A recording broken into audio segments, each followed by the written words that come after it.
Arcadian Vanguard presents the Wrestling News in your daily wrestling newscast for Wednesday, November 6, 2024. Good morning, I'm Mike Sempervive. We begin today with AEW ratings news. Last Saturday's Collision drew 349,000 viewers to TNT according to WrestleNomics. That's up from the previous week's audience of 321,000. The rating in the 18 to 49-year-old demographic was a .09, which held steady from the demo rating from the week before.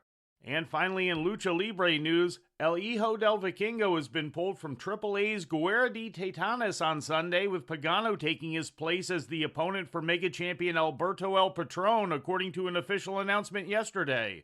Vikingo's removal comes as a result of the knee injury he sustained at the TNA Wrestling TV taping on October 27th in Detroit.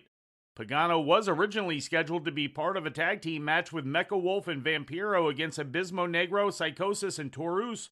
His replacement in the match is not yet known. Guerra de Titanes is scheduled to take place at Gimnasio José Neri Santos in Juarez, Mexico. And before we leave you today, we'd like to remind you that however you consume your content, you can find the wrestling news 24 hours a day and 7 days a week across social media. On Twitter, follow us at Wrestling News AV.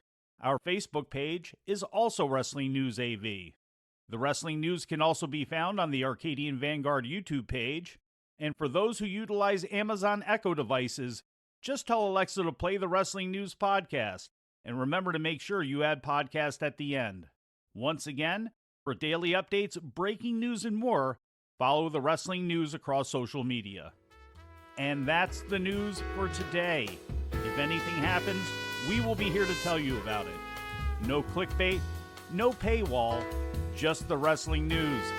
The Wrestling News is a division of Arcadian Vanguard, and the Wrestling Newscast is a production of the Arcadian Vanguard Podcast Network.